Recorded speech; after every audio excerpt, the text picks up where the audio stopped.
Hi everyone, so today I want to work with some of these new LDRS creative items they came out with in their fall winter collection. I did a whole unboxing of the items that I had received, and I'll link that video in the description box. But today I want to work with the Very Beautiful impression die, the silver bells, and the good tidings. Again, these are all impression dies. So that means they're designed to work with the Spellbinder's better press, right? This one here in particular does have a stencil that goes along with it, and I do not have that here with me to share with you, but they do have a bundle with this plate. You know, it has its own die to cut like a frame here, and then the stencil, or the stencil on its own, or however. And then we have the silver bells and our sentiment. So I thought this would be really cute to pair together. These items were sent free of charge from my review, and of course all opinions are my own, and any links I have in the description box will be affiliate links, which means I'll make a small commission if you purchase items to those links. So today what I'm going to do is create a background, I believe, with this guy. Oh, one other thing I do want to mention, if you had seen my last video for this card, here, it was a impressioned, background, then the stencil that goes along with it from LDRS Creative. And I was working with it. I had mentioned, I said, oh, the ink is kind of reactivating a little bit. So I had quickly mentioned that it's probably because the inks I was using, the LDRS Creative inks, are hybrid inks, and the letterpress or better press ink that is created by Ranger for Spellbinders is an Archival ink, and it is waterproof. After it dries and everything, it dries pretty quickly, but it's waterproof. It's not so much alcohol ink proof or something like that. So that's why I've been watercoloring, or with the fake watercolor kind of technique with like markers. So I had mentioned that really quick in the video, and I just kind of moved on. So I was being very careful when I was stenciling to not reactivate that ink. But next time I will definitely just use a dye ink, a water-based dye ink, like just your regular run-of-the-mill ink. Yeah, they'll generally say on the back or on the front that they're a water-based dye ink. That's what you want to use, okay, to not reactivate the Archival ink. And I just want to mention that to be more clear, in case you do pick this up and you have the stencil and you want to color it in. So again, water-based dye inks is what you're going to want to use. Okay, so let's see. I have a card base here. Actually, I just made it and I haven't finished folding it. I just scored it. Generally, I'll butt this up to my scoring tool so it doesn't get too wonky, but I'll just go ahead and score that. Okay, and then I pulled out this piece of paper. I just thought it'd be really pretty, a green, like maybe tone on tone for the background. So this is a little bit bigger than 5.5 and a little bit bigger than 4 1/4, because what I want to do is, if I'm a little bit off, or it gets a little wonky when I run this through, that I can just cut it down to be more exact, or I can use a die, right, to cut the A2 size kind of topper, which I usually like 4 1/8 by 5 3/8. So I did leave it larger. As you can see, it's bigger than the plate a little bit, and then I'll trim down whatever it is that I would want. I do want a sentiment in here, and then I plan on putting the bells kind of like up here, so I don't know if these will fit at the same time. So this is the, like I said, good tidings. We have ho ho ho, good tidings, which I think is a really sweet sentiment to go with this guy. Walking in a winter wonderland, silent nights, most wonderful time of the year. So let's see. Those might fit at the same time, so possibly we'll do that.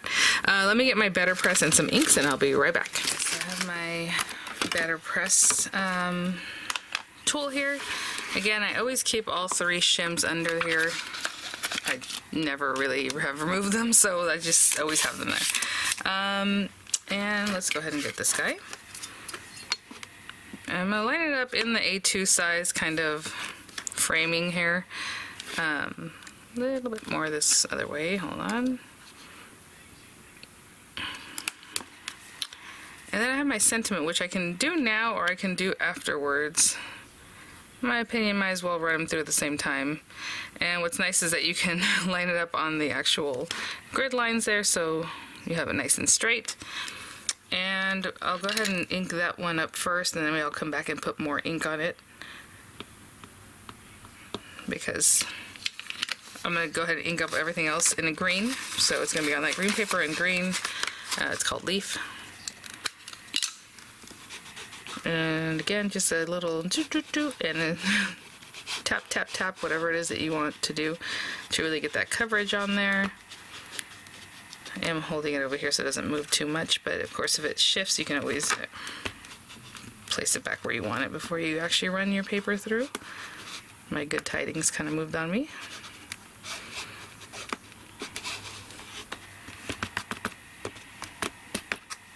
Looks pretty good.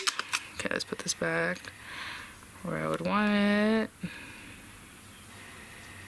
About there, maybe a little more there, that way.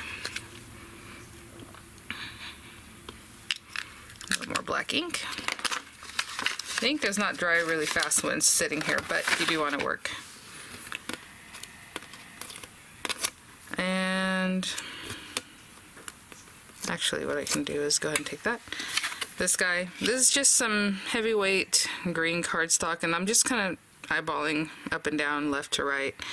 I'm going to want it to get to the very corners. So I'm just going to take that and just place it on the very, very corners, because I know I'm going to cut that away anyway. But I will want to be careful. You don't want to put too much tape. Other ways I've done this is just to make some tape kind of double-sided and stick it on this side in between. So it's just on the back side of your paper and it'll still hold it.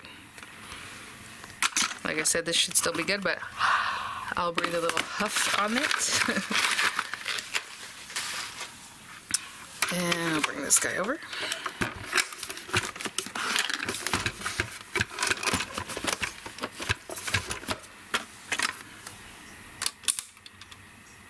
Put this guy right on top. And let's go ahead and run that through. And I'm just running it through slowly to really get that good impression.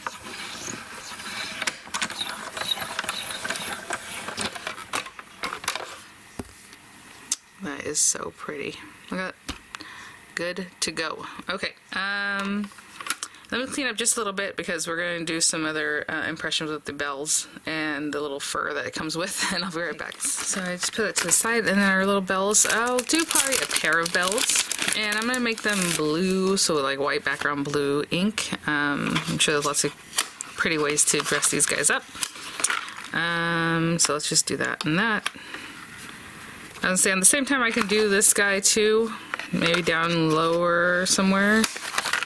I wasn't planning on that, so I'm just gonna think about that right now because I need to grab some green paper or something. And yeah, this paper can go up here somewhere. So I have that and these guys. Just trying to eyeball where that paper might be. Like right here. Okay.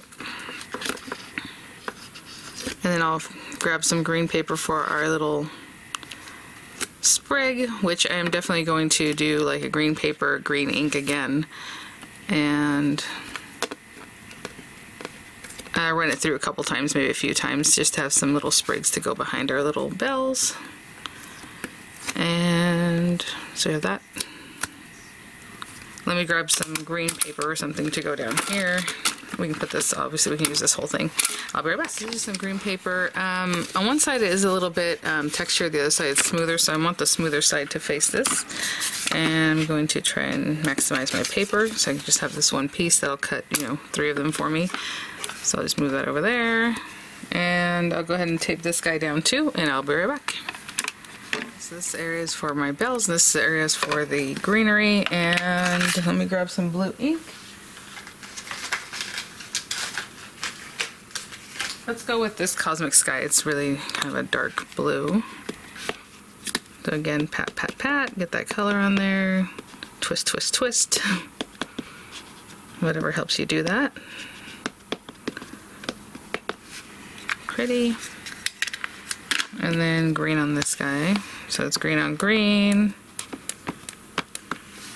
Something like that. I want it to look a little bit rough, so I'm just being kind of playful with that one. Pop that on there.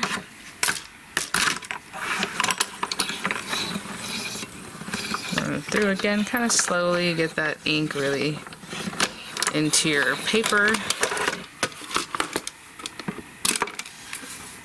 How pretty! I love that image. And then look at the greenery on this. So I'm going to stamp out the greenery 2 more times, so I'll have 3 little like like branches. And I'll be right back. Okay, so I just cut my paper down smaller and smaller every time just so I would know exactly where I was getting that impression. And okay, so let me put this over here. What I'm going to do now is just cut them out with the dies. So this little guy, I'll just kind of see right through there. I'm not going to be too picky about it. That looks pretty good, right? So tape, definitely taping on the outer edges so I don't peel away any of my impression, my better press there. And then these guys,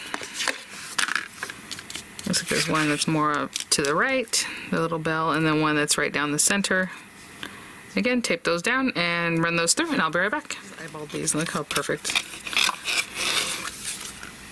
Cute. Okay, I'll keep cutting. My card base, I have my topper, I have these bits, and I have my little pair of bells. So I'm just going to trim this down to about 4 1/8 by 5 3/8. That's my preference for my toppers, and I'll be right back.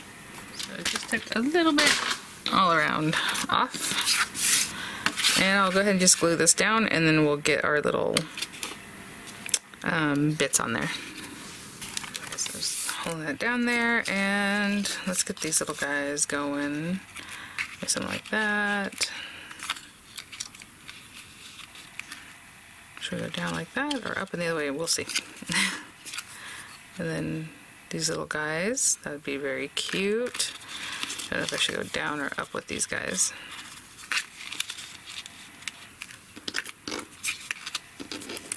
Yep, up, definitely up. Okay, so, and then, you know, another thing is we can kind of give these guys some dimension. Oh, I like that. Hold on.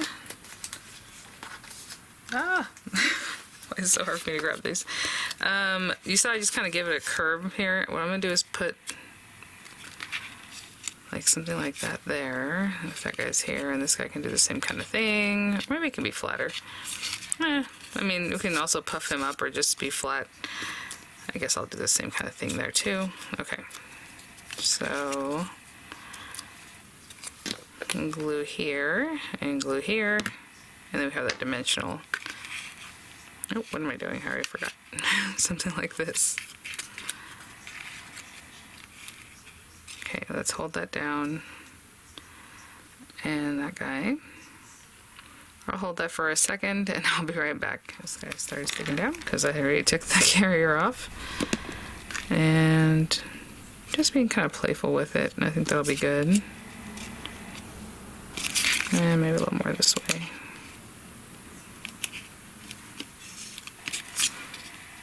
Yeah, okay.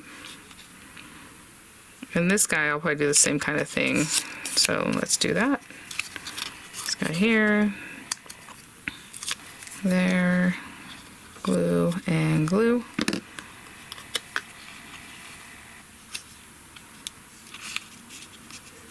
Okay, and I'll be right back. With these guys, I think we'll just start those off there, and then a little something, kind of what they're already wanting to do. So up here, and up on this side,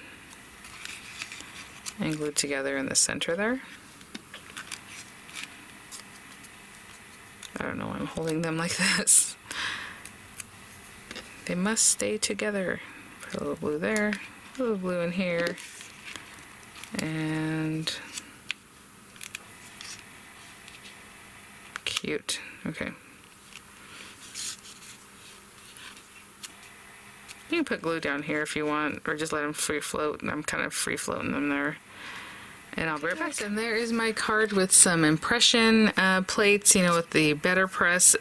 I really love the look of this. I love the, you know, font there, and that background just looks so cute. I really, really love the fresh and crisp and different take, you know, on Christmas there. So thanks for watching, guys. Thank you so much, LDRS, for sending these items for review. I'll have images coming up. I'll have the links in the description box, and I'll see you all at the next one. Bye now.